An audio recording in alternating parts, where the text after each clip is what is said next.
They say a man is measured by the weight of his wallet. If that brutal, pragmatic definition holds any truth, then in this town, a place dripping with the suffocating stench of old money and unearned privilege, my worth was less than the layer of dust clinging to the polished designer shoes of the elite. My wallet was empty, hollowed out in a way that mirrored the broken promises I had once whispered into my late wife's ear before she closed her eyes forever. 4:30 a.m. The alarm clock shrieked, a grating mechanical wail that tore through the heavy freezing silence of our rented room. It was a cramped space, barely 200 square feet, buried in the bowels of a dilapidated tenement building. I sat up instantly. No yawning, no stretching, no hesitation. The biting chill of an early winter morning snuck through the cracks in the window pane, gnawing at my skin. Outside, under the sickly yellow glow of a flickering street lamp, the room appeared in its bare, tragic reality. A wobbling wooden table, a couple of stacked plastic chairs, and a rusted pipe in the corner that dripped water rhythmically, counting down the seconds of our miserable existence. I looked down at my hands. They were coarse, calloused, and permanently stained with the faint, sharp sting of chemical detergents. These were the hands of Arthur, the invisible janitor. But the moment I parted the frayed fabric curtain that separated the living room from Lily's tiny sleeping corner, the bitterness in my chest evaporated. Lily, my 7-year-old angel. She was still fast asleep, curled up like a kitten beneath a wool blanket that was noticeably frayed at the edges. Her chubby cheeks and long, curled eyelashes twitched softly with every steady breath she took. At an age where the other kids in this town were being gently awoken by classical music and the aroma of freshly baked croissants, Lily woke up to the smell of mildew and damp concrete. Yet she never once complained. "Lily, time to wake up, sweetheart," I whispered, leaning down to brush a few stray hairs from her forehead. I kept my voice low and warm, trying hard to filter out the freezing reality of the world outside, preserving whatever little warmth I had left for her. Lily blinked her eyes open, and a groggy, radiant smile instantly lit up the dark room. "Daddy, is it cold outside today?" "A little bit, but I already warmed up some water for you." I reached for her Oak Ridge Academy uniform, which hung meticulously from a single wire hanger. It was a second-hand outfit bought from a charity thrift store for the price of 3 hours of hard labor. The white blouse had taken on a faint, yellowish tint, and the pleated navy skirt was noticeably torn at the hem, but I had spent the previous night ironing out every single crease. As the school's crest, a gold-threaded phoenix, caught the dim light, a wave of dark irony washed over my spine. The ultimate symbol of aristocratic luxury, now resting on the shoulders of a child from the slums. I sat on a wooden stool, clumsily guiding a plastic comb through her hair. It was soft and silky, just like her mother's. "Daddy, if the other kids ask about—" Lily hesitated, her tiny hands twisting together in her lap. "You tell them your daddy is your superhero," I interrupted gently, forcing a smile despite the ache in my chest. "You never have to be ashamed of me, Lily. Just go to school and focus on your books. Your intelligence is the one thing they can never use their money to take away from you." We stepped out of the building before the sun even had a chance to touch the horizon. A thick, suffocating fog blanketed the slums at the edge of the city, where trash heaps rotted openly and cracked walls were defaced with crude graffiti. We walked nearly a mile to reach the bus stop, Lily's tiny hand completely engulfed by my rough, scarred palm. She skipped along the cracked asphalt, her oversized backpack thumping gently against her spine. The Route 14 bus was packed to the brim. It smelled of stale sweat, damp jackets, and the exhaustion of working-class desperation. I stood over Lily, carving out a small sanctuary with my body, shielding her every time the bus shuddered violently over the potholes. And then, the world began to transform through the scratched glass of the bus window, like a border drawn by the gods of capitalism. The crumbling tenements vanished. In their place emerged flawlessly paved, midnight black asphalt. Manicured maple trees stood in perfect rows, concealing sprawling Gothic mansions protected by stone walls and high-tech security cameras. This was the other side of the world. A place where even the air smelled expensive. Oak Ridge Academy loomed at the end of the boulevard like a royal citadel. Its massive, solid iron gates bore a Latin motto rendered in gleaming gold leaf: The bus stop was deliberately placed half a mile away, a school regulation meant to keep public transit from ruining the aesthetic of the wealthy parents' morning commute. I led Lily off the bus. Almost instantly, a matte black bulletproof Mercedes SUV roared past us, hugging the curb. Its massive wheels slammed into a puddle of rainwater, sending a violent wave of muddy water cascading through the air. I reacted on pure instinct, pulling Lily into my chest and turning my back. The filthy water drenched me completely. The tinted window of the Mercedes rolled down halfway. A boy around Lily's age peered out. He glanced at Lily's faded uniform, then at my mud-soaked jacket. His eyes held no hatred, only a profound, chilling indifference. It was the way a person looks at a random stone on the side of the road. The glass rolled back up, and the luxury vehicle glided smoothly through the iron gates. I looked down at Lily. She was biting her lower lip, her eyes glued to her scuffed, worn-out shoes. "It's okay, baby," I whispered, rubbing her shoulder. "Go on inside before you're late." Lily looked up, gave me a fierce, determined nod, and ran toward the main building. I watched her small frames disappear behind the heavy oak doors. Only then did I let out a slow, heavy breath and turn toward the employee entrance, a hidden service door tucked behind the kitchens, where the ghosts of the school entered to clean up after the rich. The heavy steel door clicked shut behind me, instantly locking me into a different reality. I descended into the cramped basement locker room, a space thick with the sharp, clinical sting of bleach and cheap floor wax. I stripped off my soiled jacket and pulled on the faded blue uniform. The name tag on the chest read simply, "Arthur, Facilities." Every morning, when I zipped up that uniform, it felt as though I were putting on a cloak of invisibility. At Oak Ridge, this blue fabric possessed a unique superpower. It rendered the wearer completely non-existent in the eyes of those who held the checkbooks. I pushed my heavy cleaning cart into the grand lobby. Beneath the blinding brilliance of a massive crystal chandelier, the imported Italian Carrara marble floor stretched out like a pristine mirror, brilliant, flawless, and ice-cold. A single square meter of this stone cost more than a year of my salary. My existence was reduced to kneeling on this stone, scrubbing away the scuff marks and mud tracks left behind by $1,000 designer shoes, ensuring their perfect world remained untainted. As I emptied the trash bins lining the corridors, I couldn't help but notice the sheer waste. Half-eaten lunches thrown away without a second thought, prime Norwegian salmon, pan-seared foie gras, silk-wrapped organic strawberries. The children of this academy discarded food that cost more than my weekly wages as if it were scrap paper. I tightly tied the black garbage bag, swallowing the lump of bitterness rising in my throat. I didn't care about the luxury, but it broke my heart to think of Lily, who just the night before had been overjoyed because I brought home a carton of discounted, near-expiration milk from the supermarket. Around 10 in the morning, while I was hunched over, mopping the second-floor mezzanine, a group of parents drifted out from a board meeting. The sharp, rhythmic click of high heels echoed arrogantly against the marble. "We're flying out to St. Moritz next week for skiing, apparently. The Badrut's Palace just opened a new private villa enclave," a woman in a cream Chanel coat remarked, her wrist flashing a diamond-encrusted Cartier bracelet. "Oh, that place is divine. We're chartering a yacht in Monaco this year." "Leo is absolutely obsessed with the ocean," a man in a bespoke Savile Row suit replied, laughing heartily as he checked his solid gold Rolex. They walked directly toward me, conversing as if the hallway were entirely empty. My janitorial instinct kicked in. I stepped back against the wall, bowing my head at a strict 45-degree angle, but the man with the Rolex didn't alter his stride.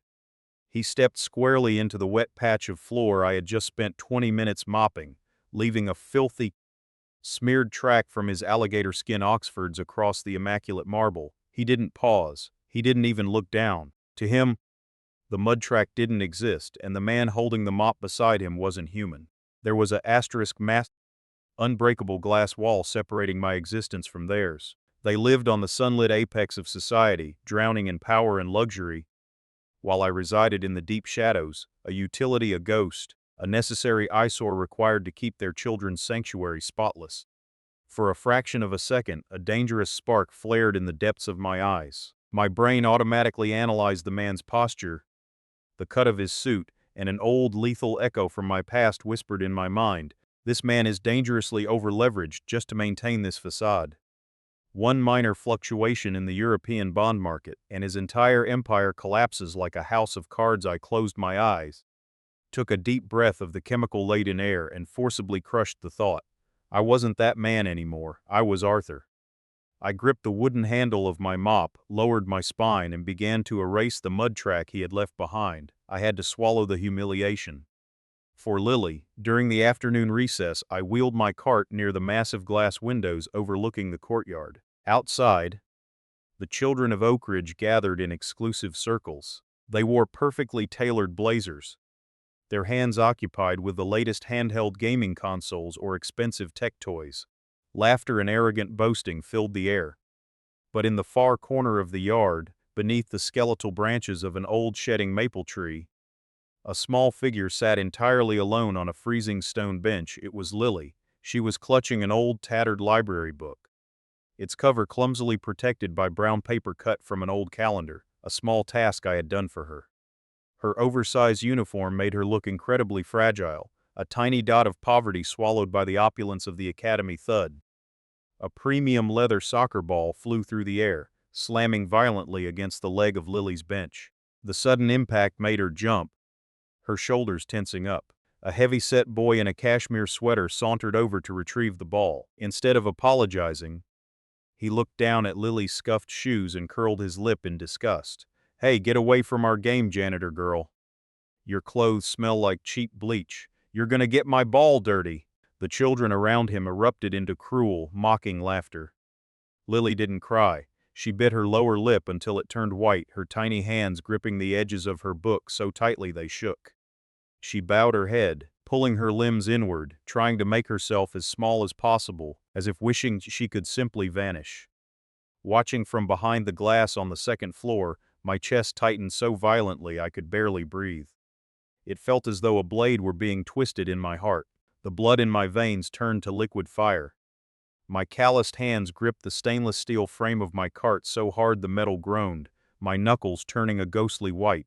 The vicious, merciless beast I had kept locked in the darkest cavern of my soul for 7 long years began to tear at its chains, roaring to break free and obliterate those arrogant children and the parents who raised them. I wanted to storm down those stairs, tear this uniform off my back, throw it in the principal's face, and carry my daughter away from this hellhole. But then Lily looked up. As if sensing the invisible thread connecting us, her eyes locked onto the second-floor window where I stood. Seeing me, her tear-filled eyes blinked, and she forced a small, trembling smile, a brave, heartbreaking smile that seemed to say, "I'm okay, Daddy. Don't worry." That smile was a bucket of ice water poured directly over my burning rage. I slowly let go of the cart, pressing my rough palm flat against the cold glass, staring down at her. If I lost my temper, if I fought back, I would lose my job. Lily would lose her scholarship, her only ticket out of the dirt. In a world ruled by tyranny and capital, the absolute patience of the poor is their only shield. I lowered my head and returned to my chores. I accepted the invisibility, accepted the degradation, so long as it guaranteed her a future. But I had no idea that my silence wouldn't buy peace. It had merely marked us as easy prey for a far more sadistic display of aristocratic cruelty. The true storm was fast approaching, and its name was Richard Harrington. Tuesday p.m. The sky over Oak Ridge bruised into a terrifying shade of purple and black, as though a giant unseen hand were suffocating the sun. Heavy, ominous storm clouds rolled in, swallowing the last remnants of winter light before the skies finally broke. The deluge was instantaneous, a torrential downpour that thrashed violently against the 5-meter tempered glass windows of the grand lobby. The dismissal bell rang, cutting through the low rumble of thunder outside. Within seconds, the pristine lobby transformed into a chaotic runway of elite vanity. A fleet of luxury vehicles, Rolls-Royces, Bentleys, and armored Cadillacs, idled at the entrance. Chauffeurs in crisp black suits stepped out with massive umbrellas, shielding the wealthy heirs from a single drop of rain. But as the parents and children flooded into the grand lobby, their designer boots and high heels dragged in a relentless stream of rainwater and thick mud, instantly destroying the brilliant shine of the Carrara marble. I didn't utter a word of complaint.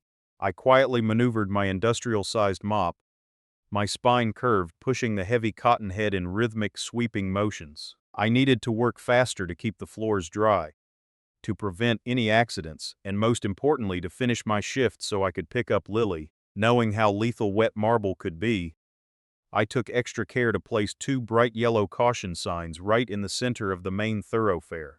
The bold black letters read clearly, Asterisk caution, wet floor slam. The heavy double-sided oak doors were thrown open with immense force, allowing a freezing gust of wind and rain to howl into the lobby. And then he walked in, Richard Harrington. In this county, the name Harrington was synonymous with absolute authority and unbridled arrogance. He was a local real estate titan, a man who had inherited a vast empire and used his wealth to buy the illusion of respect. He walked with his chin tilted upward, a charcoal gray cashmere overcoat draped elegantly over his shoulders, revealing a flawless Savile Row suit beneath. His face was sharp, handsome, but permanently disfigured by a sneer of supreme entitlement. He was barking orders into a gold-plated phone, berating an assistant over a land development deal, his voice carrying the casual weight of an executioner. Sprinting a few paces ahead of him was Jackson Harrington, his 10-year-old son. Jackson was a flawless replica of his father, soft, arrogant, and thoroughly unprincipled. He wore a custom-tailored Oak Ridge blazer, featuring the Harrington family crest embroidered in silver thread on the pocket. His eyes were glued to a brand-new handheld gaming console, a loud, obnoxious grin on his face as he ignored everything around him. The boy was running directly toward the section of the floor I had just mopped, on a collision course with the yellow caution sign. "Young master, please slow down. The floor is exceptionally slick," I said, my voice measured and calm, pointing toward the warning sign directly in his path.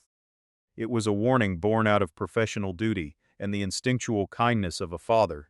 Jackson didn't even look at me. He cast a sideways glance at my faded blue uniform and let out a sharp, mocking snort. "Get out of my way, peasant! Don't tell me what to do!" Jackson barked, actually accelerating his pace to show his defiance. But the laws of physics do not bow to a Harrington bank account. The moment Jackson's expensive leather loafers hit the thin film of water and detergent on the marble, all traction vanished. His feet slipped violently forward, his heavy frame losing all balance. The expensive gaming console flew from his hands, soaring into the air. Thud, a heavy, sickening sound echoed through the sink. Jackson landed flat on his back, sliding a couple of feet across the wet stone. His custom blazer soaked through with muddy, chemical-laden water, and his meticulously styled hair flattened into a greasy mess. The gaming console came down a second later, shattering into 100 plastic fragments on the hard floor. The grand lobby fell into a dead, suffocating silence. Every aristocratic eye in the room pivoted toward the noise. Jackson lay there paralyzed for a brief second, before the shock of the fall and the sheer humiliation of a public failure registered in his mind. His face flushed a deep, ugly red.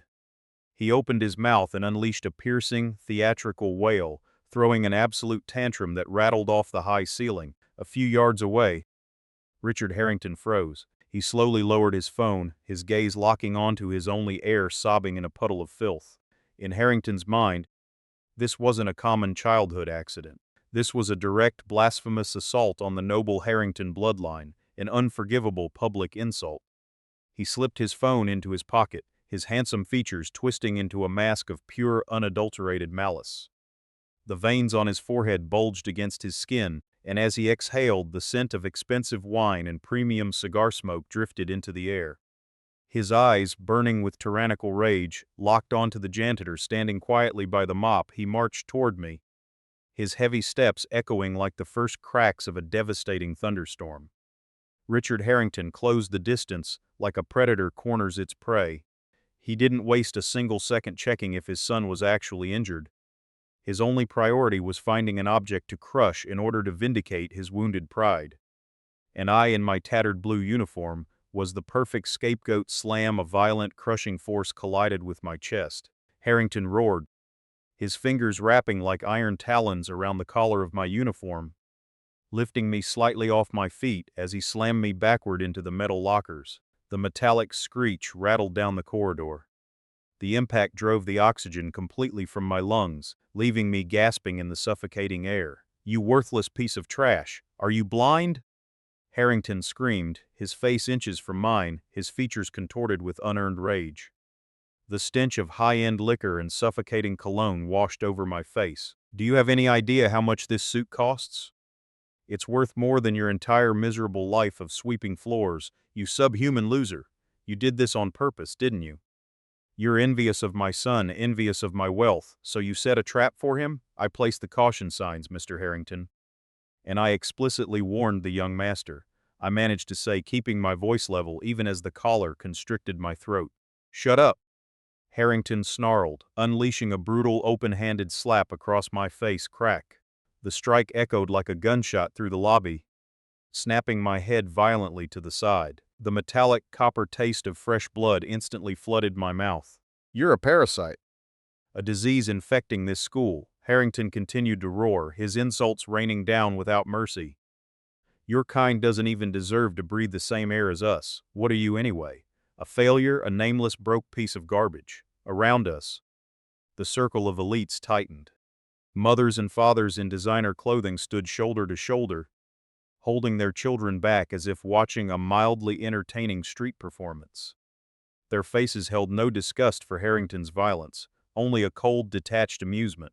"Just trash doesn't know his place," a woman murmured. "Ruining the Harrington heir's clothes, he got exactly what he deserved," a man added, a smirk playing on his lips. In that exact microsecond, the world around me slowed to an absolute crawl. The blood in my veins, which had remained ice-cold for 7 long years, suddenly erupted into a boiling torrent of magma. Behind my back, my hands clenched into massive iron fists, the knuckles popping with a series of sharp, dry cracks. The dormant, lethal instincts of Arthur Sterling, the apex financial predator, the man who had once brought international trading floors to their knees, had completely awakened.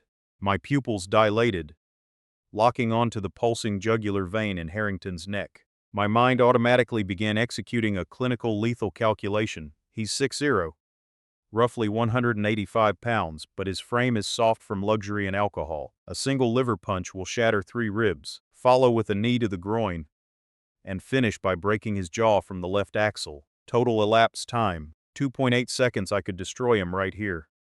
I could force him onto his knees to beg for his goddamn life. The sudden, terrifying flash of absolute killer instinct in my eyes made Harrington involuntarily freeze. A cold shiver visibly ran down his spine, and his grip on my collar loosened by a fraction of an inch, his eyes widening with a sudden primitive panic at the shift in the prey before him. But then a small choked sob from the edge of the crowd shattered the dark fog rising in my mind. I turned my head on pure reflex. Through a gap in the crowd of wealthy onlookers, I saw her, Lily. She was standing against the library door, her tiny hands trembling as they gripped the straps of her frayed backpack. Her large, innocent eyes were brimming with tears that traced wet paths down her pale cheeks. She was watching her father, the man she believed to be an invincible superhero, being pinned against a locker, humiliated and struck across the face. The sheer terror, heartbreak, and utter helplessness on my 7-year-old's face tore through me. If I strike him, I go to prison. Harrington has the capital to ensure I am locked away for attempted murder. And where does Lily go? Her scholarship will be revoked. She'll be thrown into a broken foster care system, and this merciless world will grind her into dust cold. Hard reality dealt a fatal blow to Arthur Sterling's pride. The monster within me let out a final, agonizing roar before being dragged back into the dark and chained shut. For Lily, I was entirely prepared to wage war against the world, but for Lily, I was also prepared to crawl in the dirt. I exhaled a long, heavy breath, swallowing the warm blood in my mouth, completely extinguishing the lethal fire in my gaze. In its place, I let the submissive, pathetic mask of Arthur the janitor slip back over my features. Before the entire assembly of the town's elite, under the agonizing gaze of my little girl, I slowly lowered my body. The sound of my knees striking the freezing Italian marble echoed with a dull, sickening thud. I knelt. "I am truly sorry, Mr. Harrington. It was entirely my fault. I did not clean the floor properly. I caused the young master to ruin his clothing," I whispered, bowing my head so low my chin almost touched my chest. Keeping my eyes locked onto the floor to hide the raw humiliation burning in my soul, the crowd erupted into a chorus of hushed, mocking snickers. Harrington stood towering above me, his chest expanding as his panic vanished, replaced by a triumphant, sadistic smirk. He casually kicked the filthy mop towel toward my face. "Clean my son's shoes, right now," he commanded. His tone identical to a man speaking to a stray dog. Without a second of hesitation, I reached out my rough hand and picked up the dirty towel. I crawled over to Jackson's feet. Meticulously, patiently, I wiped away every single speck of mud and water from the boy's expensive leather loafers. The degradation felt like 1,000 jagged glass shards tearing through my pride, but I kept my jaw clamped tight. I wanted Lily to see that her father could survive anything, endure any amount of filth, to keep her safe. When I finished, Harrington let out a harsh, disgusted grunt. He took a sharp step forward, abruptly snapped his fingers. An asterisk spat a thick glob of saliva right onto the marble, inches from my kneeling knee. "Rubbish, remember your place," Harrington said coldly. He threw his arm around his sobbing son's shoulder and marched away, the crowd of wealthy parents parting like the Red Sea to let him pass. The crowd slowly dissipated, leaving the grand lobby to its hollow silence, save for the rhythmic roaring of the storm outside. I remained there, on my knees on the ice-cold stone, my fingers squeezing the filthy towel until my hands shook violently. I had believed that paying with my dignity would buy my daughter's peace. I believed the worst was behind us. I was dead wrong. The elite didn't just want the poor to bend the knee, they wanted to grind them into absolute dust. An hour after the humiliation in the grand lobby, the summons finally arrived. I was called into Principal Vance's office. Stepping across the threshold of that room felt like crossing into a sovereign nation of unearned luxury. The air was thick, suffocatingly warm, and heavy with the scent of expensive Cuban cigars, aged brandy, and polished mahogany. It was an environment built entirely on a veneer of institutional elegance and profound hypocrisy.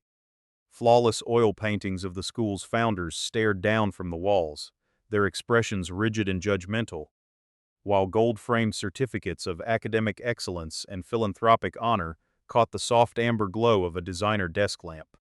Principal Vance sat behind a massive custom-carved mahogany desk that looked large enough to orchestrate the rise and fall of small corporations. He didn't look up when I entered. He didn't offer me a seat. I stood there in the center of the room, a stark, pathetic contrast to the opulence around me. My blue uniform was still damp, my cheek throbbed where Harrington's ring had cut into my flesh, and a dark, muddy puddle was slowly forming around my heavy work boots, seeping into the intricate fibers of a priceless Persian rug. "Arthur," Vance finally said, his voice smooth, calculated, and entirely devoid of human empathy. He adjusted the knot of his immaculate silk tie, his manicured fingers moving with a sickening slowness. He finally tilted his head up, looking at me through the top half of his gold-rimmed reading glasses as if inspecting an undesirable insect that had crawled into his sanctuary. "I suppose you know why you're here." I didn't answer. I kept my posture straight, my expression an unreadable mask.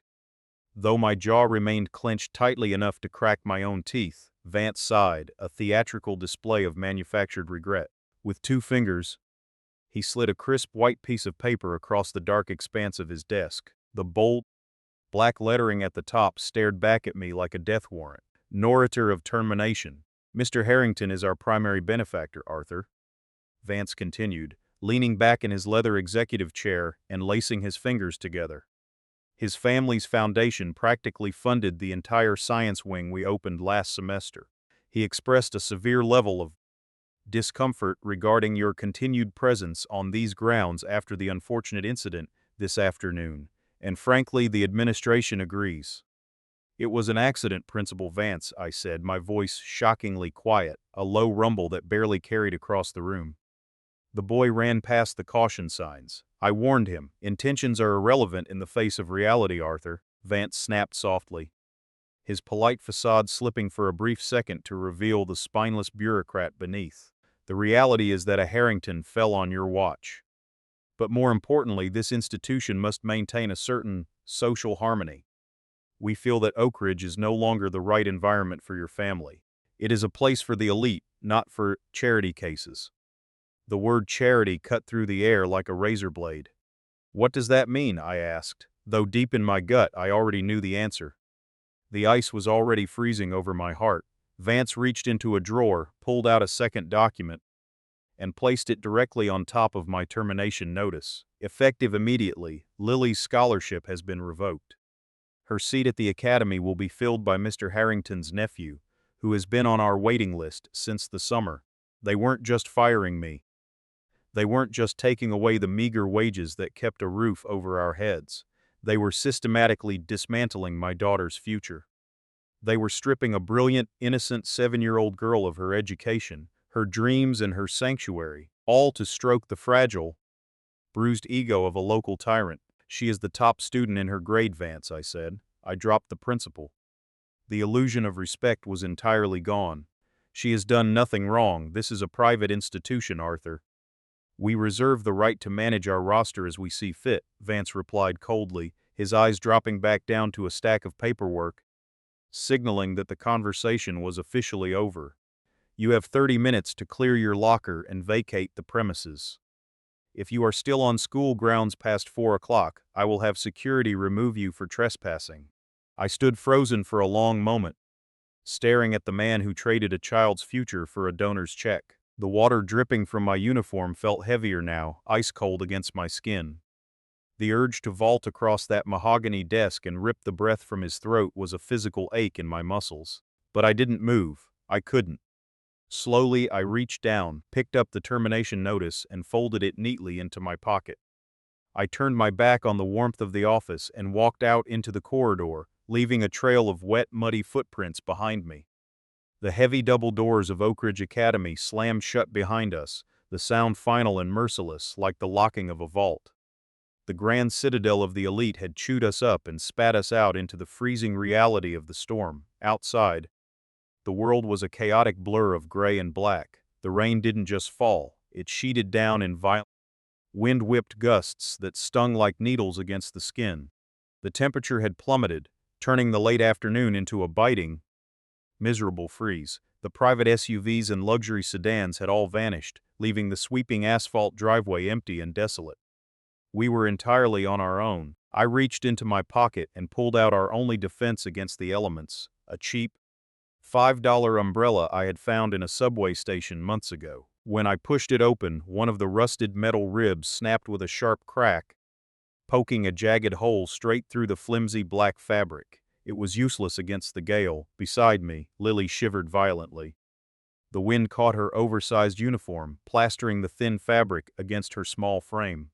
She was clutching her backpack to her chest, trying desperately to protect her library books from the downpour. Without a word, I stopped. I unzipped my faded blue janitor jacket, the very uniform that had been the badge of my humiliation just an hour prior. It was damp on the outside, but the thick polyester blend still held a remnant of my body heat. I draped it over Lily's head and shoulders, wrapping her up like a cocoon. I pulled the collar tight around her chin, securing her backpack underneath the fabric, left in only a thin, short-sleeved cotton undershirt. The icy rain immediately struck my bare skin, sending a violent shudder down my spine. The cold was agonizing, biting deep into my muscles and marrow. But as I looked down at my daughter, safely shielded beneath the oversized blue fabric, I didn't care. A father's body is a shield. It is meant to take the hits so the child doesn't have to. Hold on to my hand tight, baby. I yelled over the roaring wind. We began the long, grueling trek toward the bus stop. My heavy work boots sank into deep puddles, completely soaked through within minutes. Lily walked beside me, her small legs struggling to keep pace, her teeth chattering rhythmically. Halfway down the desolate boulevard, she slowed down. She tugged on my hand, forcing me to stop beneath the meager shelter of a barren maple tree.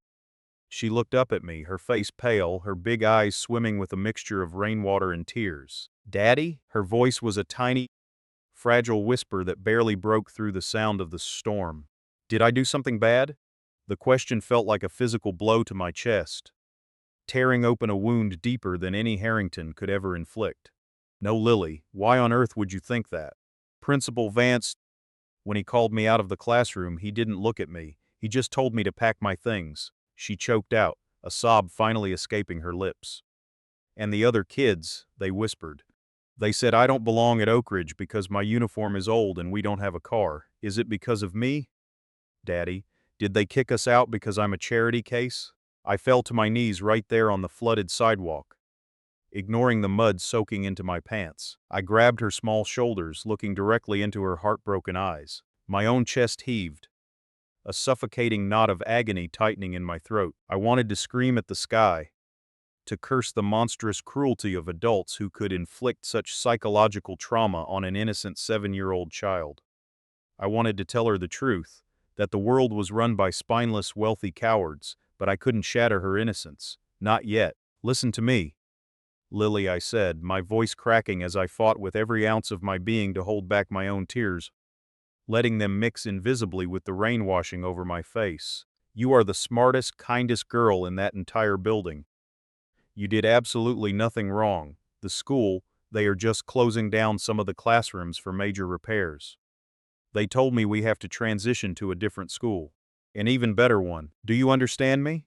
Lily searched my face, her innocent mind desperate to believe her father. Slowly she gave a small, hesitant nod. Promise, Daddy? I promise, sweetheart, I whispered, pulling her into a tight embrace, as I held her shivering body against mine in the middle of the pouring rain. My heart hardened into a block of absolute ice. I looked back over my shoulder at the distant glowing spires of Oak Ridge Academy. The last shred of my humanity, the final remnants of my patience, died right there on that flooded pavement. They had taken my dignity, and I had stayed on my knees, but they had broken my daughter's heart, and for that there would be no mercy. The transit bus groaned as it hissed to a halt, dropping us off back at the edge of the slums. Here, the storm had turned the unpaved alleyways into literal rivers of thick brown mud. Our apartment building, a crumbling, 5-story concrete monolith with exposed rusted rebar and a perpetually flickering exterior light, loomed ahead like a grim prison. It smelled of boiled cabbage, damp plaster, and generational despair. I kept my arm tightly anchored around Lily's shoulders, shielding her from the wind as we dragged our soaked bodies up the dark, narrow stairwell to the 3rd floor. Every step in my waterlogged boots felt like lifting lead weights. My muscles ached, mine was numb, and all I wanted was to lock our door, turn on our old space heater, and figure out how we were going to survive tomorrow. But when we reached apartment 3B, the world proved it could be infinitely more cruel. Slapped squarely over the rusted deadbolt of our peeling wooden door was a glaring, neon red piece of paper. It practically screamed against the dark wood. I froze, my hand hovering an inch from the doorknob. My eyes scanned the bold block letters stamped across the top. Notice of eviction, effective immediately. Before I could even process the words, a door down the hall creaked open. Frank, the building superintendent, shuffled out into the dim hallway. He was an older man, usually loud and boisterous, but right now he wouldn't meet my gaze. He stared intently at the stains on the linoleum floor, nervously wringing a dirty grease rag in his hands. I'm sorry, Artie, Frank mumbled, his voice thick with guilt. My hands are completely tied. I got a call from the corporate office 2 hours ago. Frank, what is this? I asked, my voice dangerously flat. I'm paid up through the end of the month. You can't just throw a child out into a storm. It's not me, Artie. I swear to God, Frank whispered, finally looking up, his eyes wide with a strange kind of fear. The guy who owned this building sold it this afternoon. A massive real estate conglomerate bought out the entire block. Cash offer, triple the market value, closed in under an hour. The new owners sent an enforcement crew down with a stack of immediate eviction notices for structural violations. But you're the only one they're clearing out tonight. My eyes snapped back down to the red paper. I ripped it off the wood, flipping to the final page. There at the bottom, stamped beneath the legal jargon, was the name of the parent company, Harrington Global Holdings. A bitter, freezing realization washed over me. Richard Harrington hadn't just wanted me fired. He hadn't stopped at stripping my daughter of her education. He wanted me utterly, systematically broken. He wanted us on the streets. He had deployed millions of dollars to acquire a worthless piece of slum real estate in a matter of minutes, simply to use it as a weapon to evict a janitor and a 7-year-old girl into a winter deluge. It was a terrifying display of absolute financial malice. They gave me orders to change the locks, Artie, Frank said, his voice dropping to a plea. "They've got security guys waiting downstairs in a black sedan to make sure I do it. I can give you 30 minutes to get your stuff. Please don't make this hard on me." I didn't yell. I didn't rage. The sheer scale of Harrington's pettiness had surpassed anger. It had entered the realm of absolute clarity. 30 minutes, I said quietly. I unlocked the door and pushed Lily inside. The apartment was freezing, the air already feeling hostile. There was no time to grieve, no time to sit in shock. I pulled 2 large black contractor trash bags from beneath the sink and shook them open. The loud, crinkling plastic sounded like thunder in the small, quiet space. "Daddy?" Lily stood by the small kitchen table, her voice trembling as she clutched the damp janitor jacket around herself. "Are we being punished again?" "No, Angel," I lied, forcing my voice to sound steady, almost cheerful as I began tossing our meager clothes into the bag. "Remember how I told you we were moving to a better place? Well, the movers are coming early. We're going on a little adventure tonight. I need you to be my brave little soldier and pack up your room, okay? Only the things that fit in your backpack."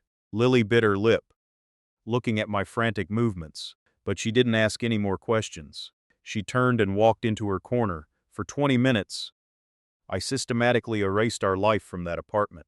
I shoved our few torn clothes, our plastic dishes, and our blankets into the trash bags. But then my hands brushed against the small dresser in my alcove. Resting on top was a small silver-plated frame. Inside was a photograph of Sarah, my late wife. She was laughing, her hair caught in a summer breeze, her eyes full of life and a profound peace that I had failed to protect. My chest heaved. A tear, hot and heavy, threatened to spill over my eyelid. "I'm sorry, Sarah," I thought, my throat tight with a suffocating sense of failure. "I promised you I'd give her a normal life. I promised I'd stay away from the darkness." "I'm ready, Daddy." Lily's quiet voice broke through my despair. I turned around. She was standing there, her oversized backpack bulging. In her arms she was cradling her favorite toy, a simple rag doll I had sewn for her out of old socks and mismatched buttons when she was 4. She had left all her other toys behind without a single complaint. She was being strong for me, a 7-year-old child carrying the weight of a grown man's failure. I grabbed the 2 heavy trash bags in one hand, tucked Sarah's photograph securely into my waistband, and held out my other hand to my daughter. "Let's go, baby," I said. We walked out of the apartment, leaving the door wide open for Frank and the monsters waiting downstairs. We walked back down into the howling storm, entirely homeless, with nothing but $40 in my pocket and a universe of burning vengeance expanding inside my chest. The neon sign of the roadside motel buzzed outside the window, casting a sickly, flickering crimson glow across the peeling wallpaper of room 114.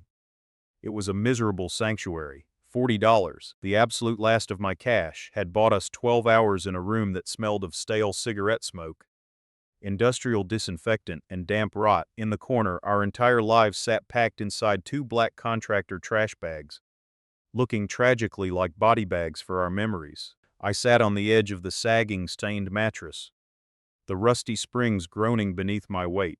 The air in the room was freezing, but my skin felt hot, flushed with the lingering fever of sheer, unadulterated humiliation. I buried my face in my calloused hands, the harsh neon light leaking through my fingers. For 7 years, I had lived a lie. I had convinced myself that by dragging myself through the dirt, by letting the world trample over my dignity, I was keeping my daughter safe. I had promised my dying wife, Sarah, that I would bury the monster I used to be.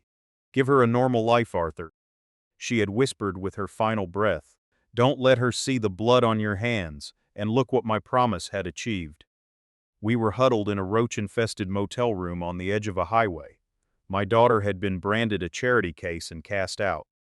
We had been evicted into a freezing winter deluge. I had failed. I had failed my late wife, and I had failed my beautiful innocent little girl. A single scalding tear escaped my eye, tracing a path down my dirt-streaked cheek. It was a tear of absolute, crushing helplessness. "It's okay, Daddy." The whisper was so soft I thought I had imagined it, but then a small warm hand gently pressed against my cheek. I opened my eyes and looked up.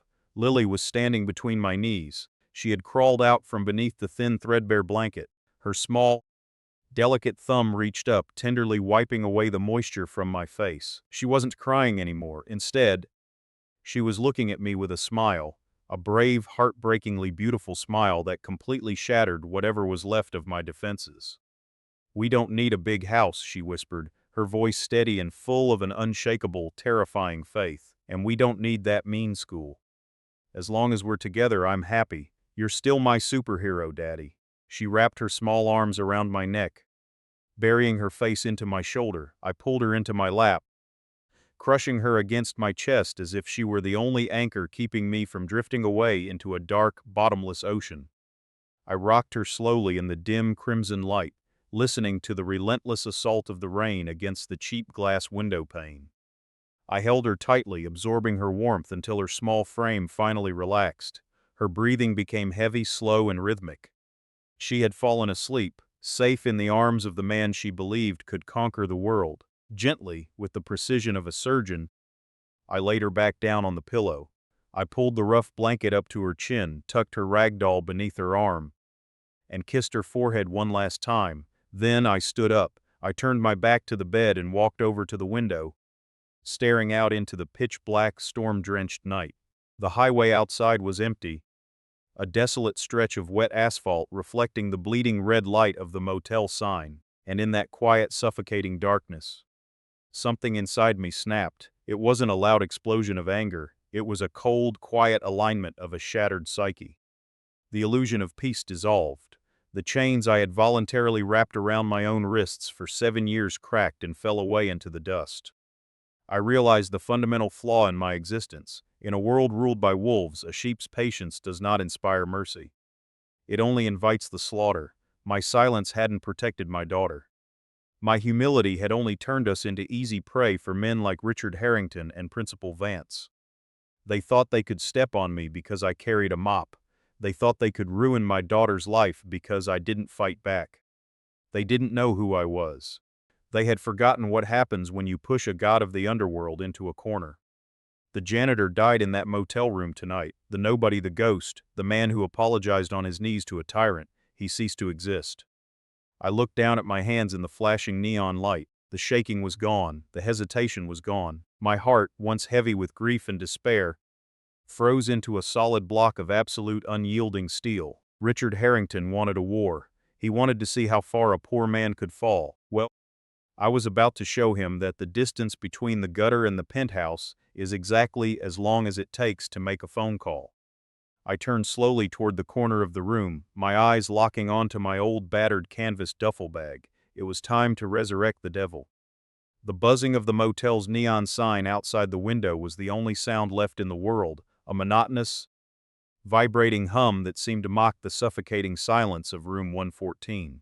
The crimson light bled through the cracked plastic blinds, painting the stained carpet and the 2 black trash bags in the corner a deep blood-red hue. I stood motionless by the edge of the bed, watching the slow, rhythmic rise and fall of Lily's shoulders beneath the threadbare blanket. Her small face was finally peaceful. The tear tracks on her cheeks dried into faint silver lines under the neon glow. She was safe, at least for the next few hours, wrapped in the fierce delusion that her father was a superhero who could fix the world with a smile. Slowly, I turned away from the bed. My knees, still raw and aching from the freezing marble floor of Oak Ridge Academy, stiffened as I walked toward the dark corner of the room. There, resting beneath the heavy shadow of a rusted clothes rack, sat my old battered canvas duffel bag. It was a wretched thing. The fabric was frayed, stained with grease, and permanently impregnated with the foul stench of industrial bleach and floor wax. For 7 years, it had been my constant companion, a physical manifestation of the life I had chosen. But tonight, it looked less like a bag and more like a forbidden casket, holding the ashes of a past I had sworn never to unearth.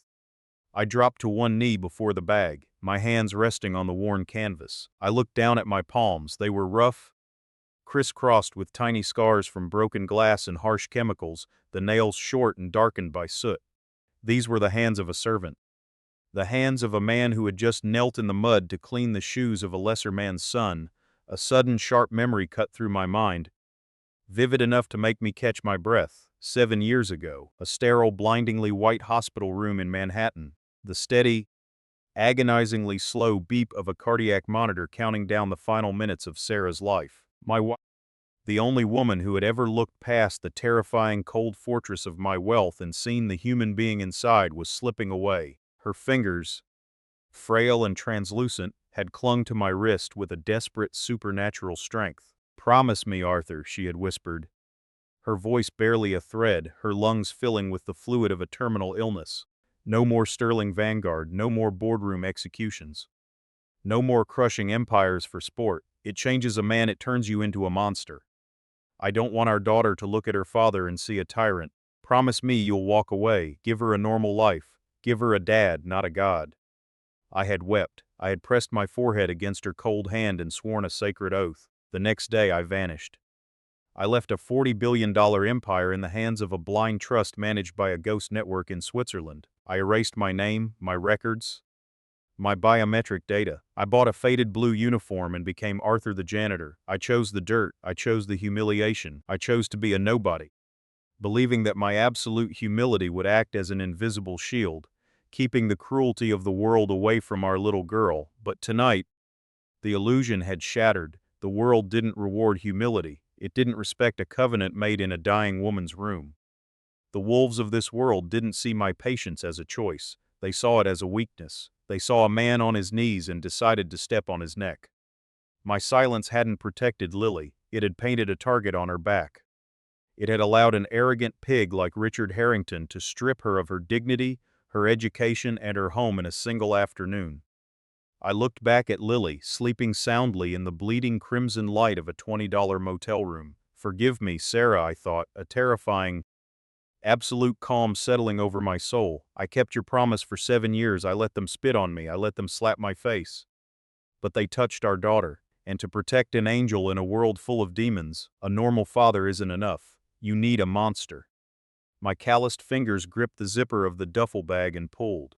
The heavy brass teeth parted with a sharp metallic screech, echoing like the opening of a tomb. I reached into the gaping mouth of the duffel bag, pushing aside the decoy layers of my miserable current existence, faded denim jeans, mismatched socks, and a couple of worn-out paperbacks.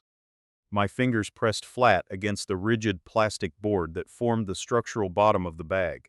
To anyone else it was just cheap luggage. To me it was a firewall. Pulling a small silver utility knife from my pocket, the same tool I used to cut open heavy boxes of floor wax at Oak Ridge, I flipped the blade open. The metallic click was sharp and decisive. I did not hesitate. I sliced the blade clean through the thick nylon lining along the back seam, exposing the hidden compartment beneath the false bottom. There, nestled inside a custom-molded pocket of shock-absorbent ballistic foam, lay a monolithic slab of blackened, matte-finished titanium. It was a custom-engineered military-grade satellite transceiver. It did not have a brand name, a carrier logo, or an app store. It did not connect to commercial cell towers or standard fiber optic networks. It was a relic from a life of absolute paranoia and unlimited resources, a piece of hardware hard-coded to hook directly into a private, quantum-encrypted geosynchronous satellite network owned exclusively by Sterling Vanguard. I lifted it out. The device was heavy, a dense, cold anchor of reality in my hands. The metal felt ice-cold against my callous palm, a stark, violent contrast to the sticky, humid air of the motel room. I placed my thumb over the recessed biometric scanner on the side and held it down. For 3 agonizing seconds, nothing happened. Then, a low, resonant vibration throbbed through the titanium casing. The screen flickered to life, casting a stark, eerie green phosphor glow across my face, instantly cutting through the sickly crimson light of the motel's neon sign. Lines of emerald green text began to cascade down the display at terrifying speeds, reading, "Booting secure operating system. Decrypting quantum key pair. Success." Searching for orbital uplink, a faint rhythmic electronic chirp echoed into the dark room, a digital heartbeat searching for its master. It was pinging a private satellite floating 36,000 kilometers above the Earth, a ghost machine waiting for a signal that had been dead for 7 long years. As I stared at that green light, a profound, visceral shift occurred within the room and within me.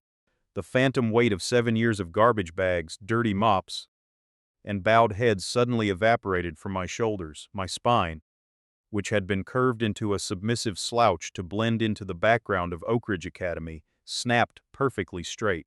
My shoulders widened. My breathing, which had been shallow and ragged with anxiety, slowed down to a deep, measured, and terrifyingly calm rhythm. The submissive, apologetic eyes of Arthur the janitor were gone. In their place were two spheres of absolute freezing calculation. I was no longer a victim of the storm. I was the architect of the coming wreckage. The machine beeped. The monochrome screen stabilized. The scrolling code ceased, replaced by a single solid block of text that illuminated the dark motel room with the authority of a burning sun. It read, "Uplink established, secure channel 0 alpha, status global access restored. Welcome back, Mr. Sterling." I stared at my name on the digital display. The transition was complete. The ghost had been summoned, the seal was broken, and the world of high finance was about to realize that the man they had buried in the dirt was very much alive, 5,000 miles away, in a sweeping glass penthouse overlooking the freezing moonlit waters of Lake Zurich. Marcus Kessler was jerked out of sleep. Marcus was the senior managing partner of Kessler & Co., an ultra-exclusive private Swiss trust that handled sovereign wealth funds, deposed royalty, and black-budget corporate empires. He was a man who moved billions with a whisper and never rattled easily. But as he sat up in his silk sheets, his eyes locked onto a hidden wall safe across his bedroom. Deep inside that safe, a heavily armored, standalone terminal, one that had sat dark, silent, and disconnected for 7 long years, was flashing a violent strobe-like crimson. It wasn't an email. It wasn't a standard alert. It was a forced hardware override. Panicked, Marcus stumbled out of bed, his heart hammering against his ribs. He practically threw himself at the safe, punching in a multi-layered biometric sequence. He swung the heavy steel door open and snatched the secure receiver. His hand shook so violently that his forearm clipped a $300 Baccarat crystal tumbler on his desk, sending it crashing to the hardwood floor, where it shattered into 1,000 glittering shards. He ignored it, pressing the phone to his ear. "Hello," Marcus stammered, his voice cracking in the dead of the Swiss night. "Marcus," a voice echoed through the encrypted satellite line. It wasn't the voice of a broken janitor. It was a low, gravelly baritone, stripped of any warmth, carrying the absolute, unquestioned weight of a monarch commanding his armies. It was a voice Marcus had hoped he would never have to hear again. "Mr. Sterling," Marcus breathed, his knees suddenly feeling weak as he gripped the edge of his mahogany desk. "God in heaven, we thought you were dead. The board, the analysts, everyone assumes you perished in Asia. 7 years, sir. Not a single trace. The reports of my demise were a necessary convenience." "Marcus," I replied, staring out at the empty highway from my candy motel room. "But my vacation is over. I need my keys." Marcus swallowed hard, a cold sweat breaking out across his forehead. "Sir, your ass. They have been sitting in the blind trust under the Lazarus protocol as per your final directives. If we unfreeze them, if we pull the master keys out of cold storage, the global markets will notice. The sheer volume of capital moving through the ghost servers will trigger automated alerts from Tokyo to New York within minutes. It will be a financial earthquake." "Let it shake," I said, my voice dropping an octave, turning into something predatory. "Automate the decryption keys. Wake up the servers in Zug and Reykjavik. I want full, unhindered liquidity by 5 a.m. Eastern Standard Time." The Lazarus protocol was a financial doomsday contingency I had engineered before my disappearance. It didn't just hold money. It was a sleeping leviathan. It was an intricate web of shell corporations, dark pool liquidity funds, and proxy banks designed to completely bypass standard regulatory scrutiny. When activated, it would instantaneously mobilize over $40 billion in liquid capital, converting stagnant bonds and sovereign debt into an aggressive, unstoppable vanguard of economic destruction. 40 billion, Marcus whispered, His mind spinning as he realized the sheer scale of the devastation about to be unleashed. "Mr. Sterling, who is the target? Which multinational are we hostile takeovering? Is it a tech conglomerate, a sovereign bank?" "No," I replied coldly, my eyes reflecting the harsh green glow of the terminal screen. "Nothing that grand, Marcus. We are hunting a pig. I'm going to strip a local tyrant of every dollar he owns, and then I am going to buy the ground beneath his feet." There was a long pause on the other end of the line. Marcus knew better than to argue. He had seen me dismantle a European automotive empire over a weekend because their CEO had insulted my wife's heritage. He knew that when Arthur Sterling decided to destroy someone, it wasn't just business, it was a clinical, flawless execution. Understood, sir, Marcus said, his voice hardening as the professional Swiss banker took over. I am entering the master clearance codes now. The Lazarus protocol is officially active. Welcome back to the world, Mr. Sterling. Begin the transfers, I commanded, and terminated the call. I didn't put the satellite transceiver down. The connection to Zurich remained wide open, the quantum encryption channel humming silently like a dormant weapon of mass destruction. My fingers, accustomed to the repetitive friction of a broom handle, flew across the titanium keys with a muscle memory that 7 years of exile couldn't erase. Marcus, we aren't done, I said, my voice cutting through the speaker with the cold precision of a surgeon dissecting a cadaver. The Lazarus protocol is just the fuel. Now I want you to ignite the engine. First target, Oak Ridge Academy, the private school, sir? Marcus asked, his voice echoing from 5,000 miles away. It's a minor asset, a drop in the ocean. Oak Ridge isn't an independent institution. It's a subsidiary under a real estate conglomerate called Apex Educational Group, I replied, pulling up the school's structural ownership on the green phosphor screen. They are publicly traded on the secondary markets. I want a predatory buyout. Deploy our shell companies in the Cayman Islands. Buy out the majority shareholders before the New York Stock Exchange even opens for pre-market trading. I want an 80% controlling stake by 6 a.m. Consider it done, Mr. Sterling. And what about the administrator, Principal Vance? Draft his termination papers immediately, I commanded, my eyes narrowing into slits of pure ice. Strip him of his pension, revoke his stock options, and ensure a lifetime blackball from every academic institution on the eastern seaboard. I want his termination notice waiting on his desk before he pours his first cup of coffee. Let him know what it feels like to be escorted off the premises by security. Understood, sir. And what about the primary target? Richard Harrington?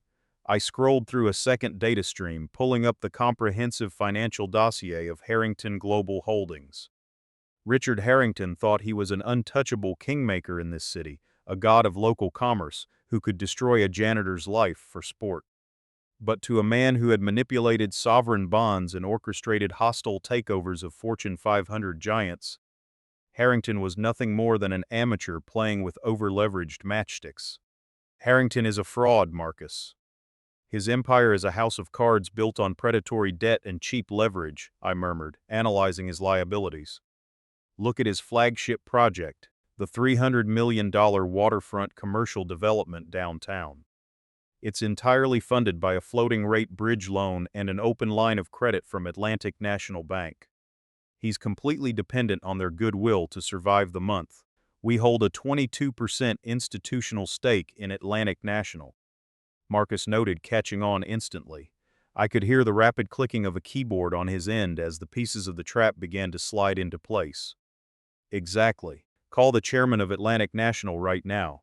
Tell them Sterling Vanguard is buying out Harrington's debt package. If they hesitate, tell them we will liquidate our entire position in their bank and trigger a massive short squeeze on their stock by sunrise. They will comply. And once we hold his debt, sir, squeeze him, I said, a slow predatory smile touching my lips for the first time in 7 years. The moment the clock strikes 8 a.m., freeze Harrington's operational credit lines.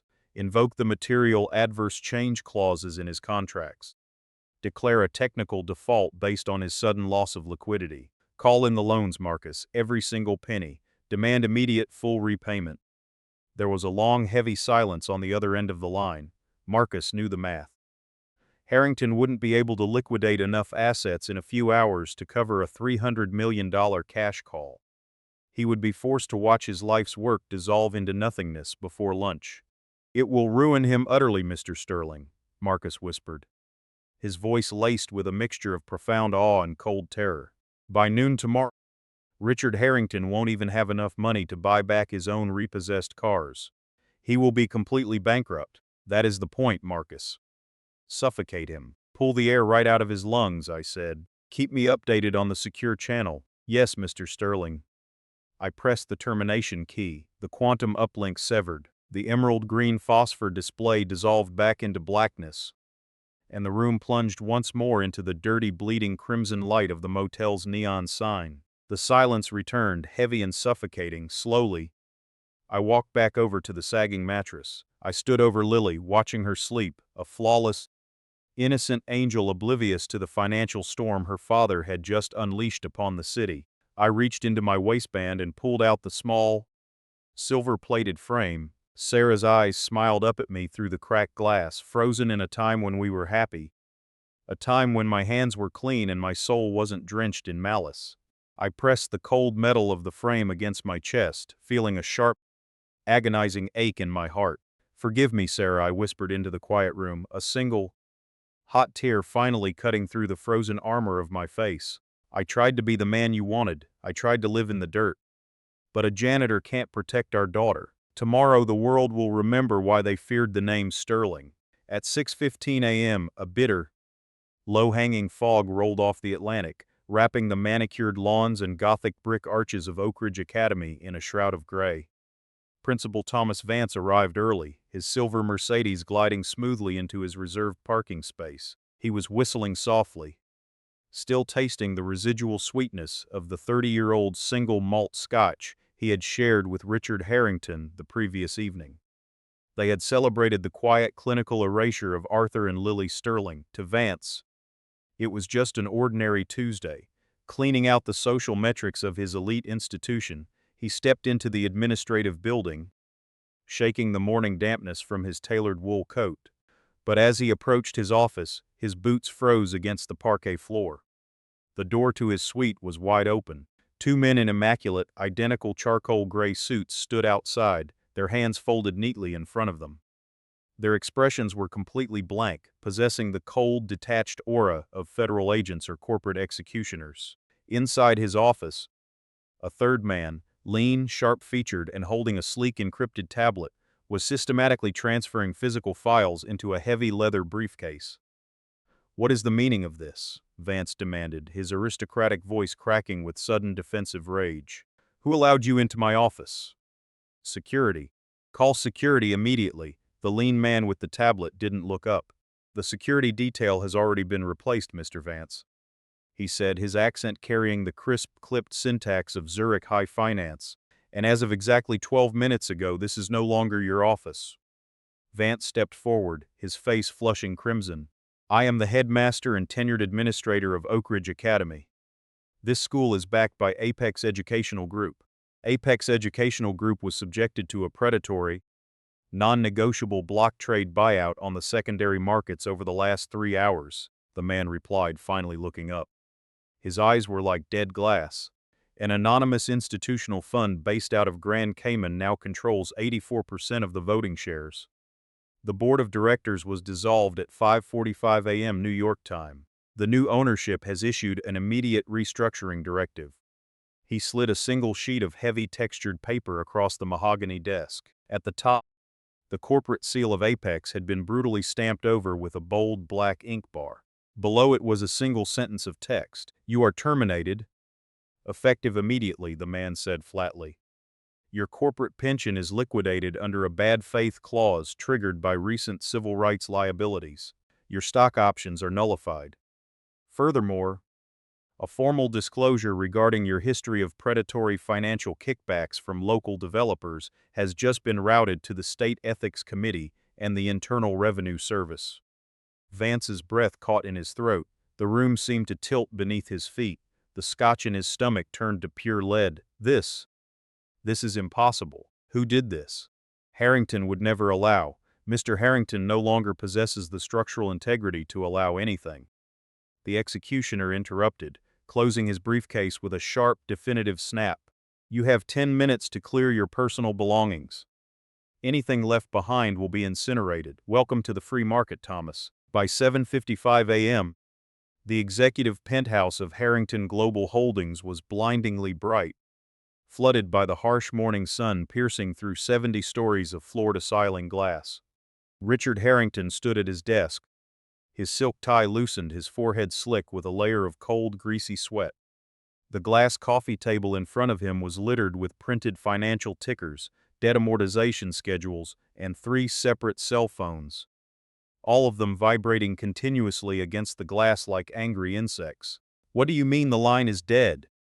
Harrington roared into his primary secure line, his knuckles turning white around the receiver. "It's an open line of credit. We have $40 million in active drawdowns scheduled for the Waterfront Foundation pour at 8 o'clock. If that concrete hardens in the trucks, I lose $5 million in a single morning." "Richard, listen to me." The voice on the other end belonged to the executive vice president of Atlantic National Bank, and he sounded utterly terrified. "It's out of our hands. The directive came from the top. The bank's credit committee didn't just freeze your line, they invoked the material adverse change clause. They are declaring a technical default." "A default? On what grounds?" Harrington screamed, his chest heaving. "My asset-to-liability ratio is perfectly within covenant bounds. I have a personal guarantee on that debt." "Someone bought your debt package, Richard," the banker whispered, his voice trembling. "They bought the entire $300 million bridge loan from our institutional portfolio at a premium. Atlantic National doesn't own your soul anymore. A private entity called Sterling Vanguard owns it, and they are calling in the note. The entire balance, due in full, by 9 a.m. Harrington's hand went completely numb, the receiver slipped an inch through his fingers. "Sterling? Vanguard? I've never heard of them. Who the hell are they? Call them. Tell them I'll offer them 10% over par to refinance." "You don't understand," the banker said, his voice dropping to a hopeless murmur. "You don't call Sterling Vanguard. They don't negotiate. They don't refinance. They exist to liquidate. They just threatened to short squeeze our entire banking stock into oblivion if we didn't sign the transfer papers by sunrise. They didn't buy your debt to make a profit, Richard. They bought it to hang you with it." The line went dead. Before Harrington could process the silence, his chief financial officer burst into the room without knocking, his face pale as a ghost, his hands shaking as he held open a laptop. "Sir, you need to look at this," the CFO stammered, his voice choked with panic. "The secondary markets just opened for pre-trading. Someone is dumping millions of shares of our logistical subsidiaries. It's a coordinated short attack. Our market capitalization just dropped 14% in 9 minutes. Trading halts are triggering across the board." Harrington stared at the cascading red lines on the screen. The red bars weren't just dropping. They were plunging straight down into a bottomless abyss. It was an elegant, terrifyingly precise financial assassination. Every single artery of his empire, his real estate, his shipping lines, his credit facilities, was being systematically clamped shut at the exact same moment. He dropped into his leather chair, the air leaving his lungs in a ragged, pathetic gasp. "Who is doing this to me?" he whispered to the empty, sunlit room. "Who has this kind of power?" Inside room 114 of the roadside motel, the air remained completely still. The emerald-green glow of the satellite transceiver hummed on the nightstand, casting long geometric shadows across Arthur Sterling's face. He hadn't moved for 2 hours. He sat on the edge of a plastic chair, his eyes tracking the global financial telemetry as it rolled across the miniature screen. "The Harrington short attack has reached maximum velocity, Mr. Sterling." Marcus Kessler's voice came through the encrypted speaker, cool, detached, and perfectly efficient. "His subsidiaries are currently being valued at pennies on the dollar. The margin calls are hitting his personal accounts right now. He is attempting to liquidate his luxury real estate portfolio in Manhattan to raise cash. But we have already placed short positions on those specific asset-backed securities. He is completely trapped." Arthur didn't blink. "The destruction of Harrington Global Holdings is merely the tactical baseline, Marcus," he said, his voice quiet, devoid of any emotional residue. "Now we execute the expansion strategy." "The expansion, sir?" "Richard Harrington did not build his empire in a vacuum," Arthur replied, his fingers tapping a rhythmic, predictive pattern against his knee. "A man of his limited intellect survives by maintaining a symbiotic network of corrupt enablers. I want the names of every municipal politician who took campaign contributions to clear his waterfront zoning permits. I want the names of the logistics monopolies that handle his supply chains, and the private equity firms that back his board members." "I have the network map right here, sir," Marcus said. There are 4 primary political figures on the city council and 2 major regional logistics firms that actively protect his interests. Absorb them, Arthur commanded coldly. Do not destroy them yet. Offer the logistics monopolies a simple choice, a total anonymous buyout by Sterling Vanguard at a 40% discount, or we initiate the same short-circuit protocol we used on Harrington. If the city council members hesitate to pull Harrington's development permits, buy the banks that hold their personal mortgages. By noon, I want every individual who ever shook Richard Harrington's hand to realize that their survival depends entirely on their absolute submission to our registry. A complete regional infrastructure absorption, Marcus murmured, a note of profound reverence creeping into his Swiss accent. You aren't just clearing his name, sir. You are annexing the entire metropolitan economic ecosystem. A janitor cleans a single room, Marcus, Arthur said softly, his eyes turning toward the bed where Lily was beginning to stir beneath the faded blanket. An emperor cleans the kingdom. Secure the assets. I want the titles transferred to our offshore accounts before the closing bell. Consider it done, Mr. Sterling. The morning light finally broke through the cheap motel blinds, replacing the bleeding neon crimson with a pale, clean gold. Lily rubbed her eyes, blinking against the brightness, and sat up. She looked around the small, dingy room, her gaze instantly landing on her father. Arthur was standing by the window. The worn-out blue janitor's uniform was gone. He wore a crisp, dark charcoal button-down shirt, plucked from the very bottom of the duffel bag, where it had lain pristine for 7 years. His posture was imposing, his chest broad, his face carrying an expression of absolute unyielding authority. Yet the moment his eyes met Lily's, the terrifying coldness in his gaze melted into an ocean of profound tenderness. "Good morning, sweetheart," Arthur said, his voice dropping into the soft, warm tone he used exclusively for her. "Daddy?" Lily asked, her voice small and confused as she rubbed her forehead. "You look different. Did we find a place to stay?" "We did," Arthur smiled, walking over to the bed and kneeling beside her, taking her small, delicate hand in his rough, scarred palm. "The bad people who took our home, they made a mistake. They forgot that your grandfather left us a few things before he passed away. We don't have to live in the dirt anymore, Lily." Before she could ask another question, the low, powerful rumble of a heavy engine vibrated through the motel's thin walls. Outside, the gravel driveway crunched under the weight of an elite vehicle. Arthur stood up, extending his hand to his daughter. "Come, our ride is here." He picked up the battered canvas duffel bag, now holding nothing but a satellite transceiver and a silver-plated picture frame, and led Lily out of room 114. The crisp morning air hit their faces. Standing in the middle of the cracked asphalt parking lot, completely ignoring the rusted pickup trucks and broken soda machines around it, sat a flawless, armored black Maybach. The windows were entirely opaque, reflecting the morning sky like polished obsidian. The rear door was held open by a man in a flawless tailored suit, his head bowed at a perfect, respectful 45-degree angle. He didn't look at the motel. He didn't look at the garbage on the ground. He looked only at the pavement before Arthur's feet. "Good morning, Mr. Sterling." "Miss Sterling," the driver said, his voice steady and low. "The penthouse at the Region is prepared. The security perimeter is fully established." Lily stared at the luxurious car, her mouth slightly open in disbelief. She looked up at her father, her eyes wide. "Daddy, are we rich?" Arthur helped her into the plush leather interior of the vehicle, settling her safely into the deep, climate-controlled seat.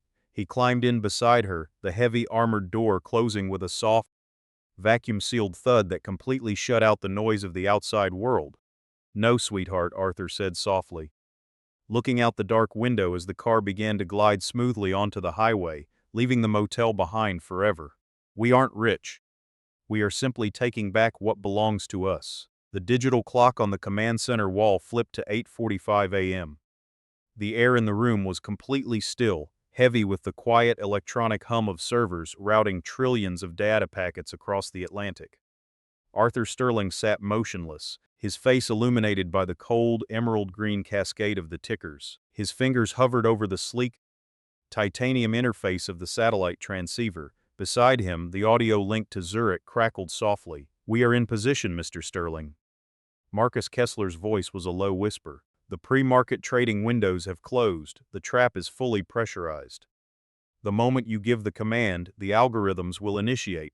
Do it, Arthur said flatly. What followed was a clinical, terrifying masterclass in financial warfare. It didn't take an army, a siege, or a prolonged legal battle. It took exactly 15 minutes. At 8:46 a.m., the ghost servers in Zug and Reykjavik flooded the secondary markets with synthetic short positions against Harrington Global Holdings. At 8:51 a.m., the emergency liens Arthur had authorized were electronically filed in the state Supreme Court, instantaneously freezing every corporate asset, logistics fleet, and bank account bearing the Harrington name. By 8:56 a.m., the cross-default clauses in Harrington's waterfront bridge loans detonated like a string of scheduled explosives, forcing Atlantic National Bank to call in $300 million in cash. Richard Harrington didn't even have time to call his lawyers.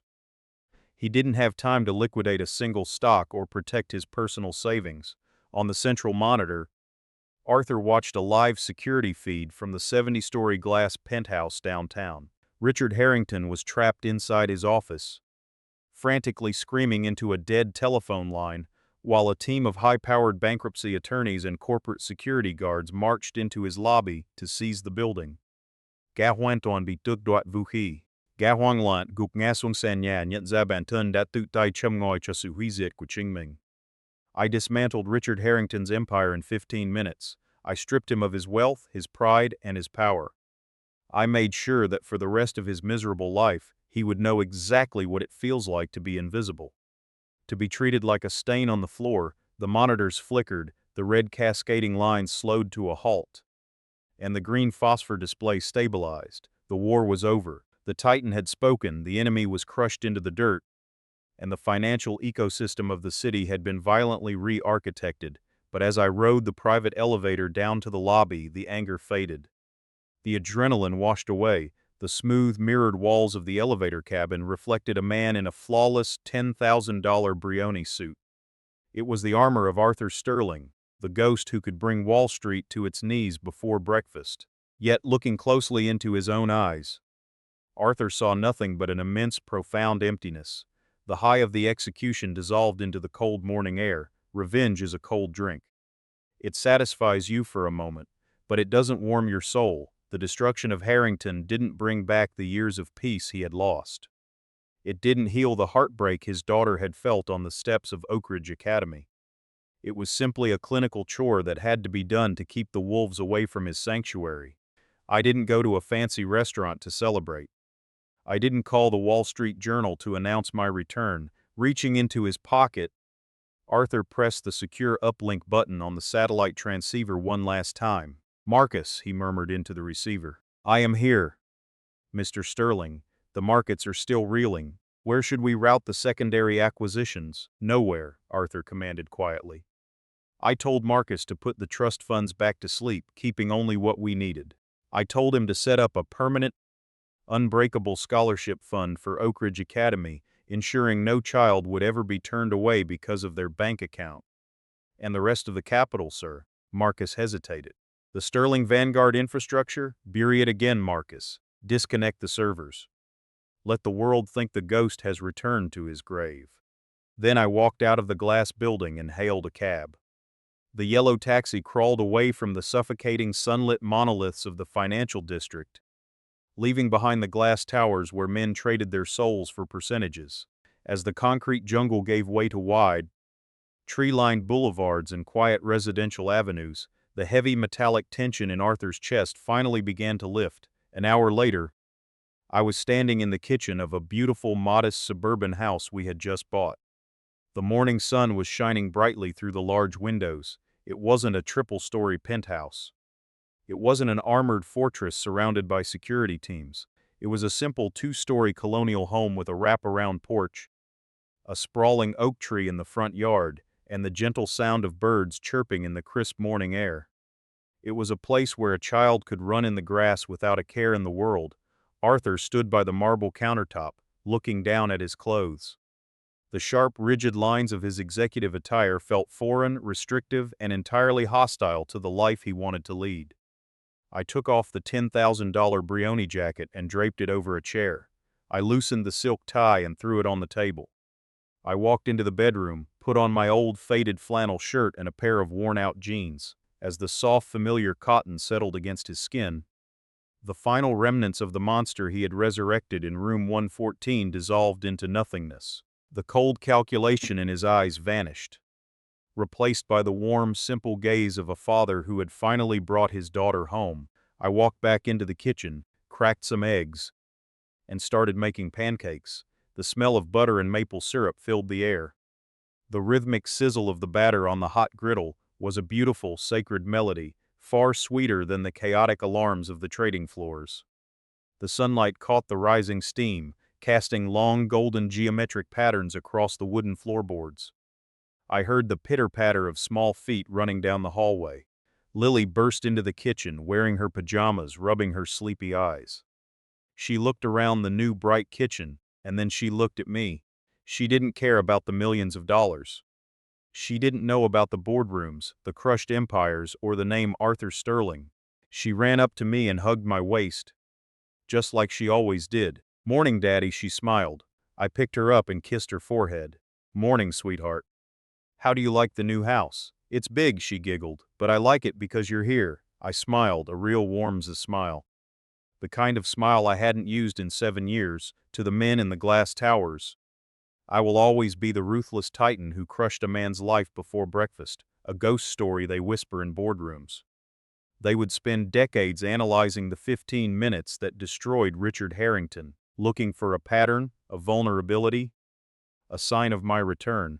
But standing there in that sunny kitchen, flipping pancakes and listening to my daughter laugh, I knew the truth. Money can buy the world, power can force men to their knees, but true strength isn't about the empires you build or the enemies you destroy. True strength is the ability to walk away from it all, put on an old flannel shirt and just be dad.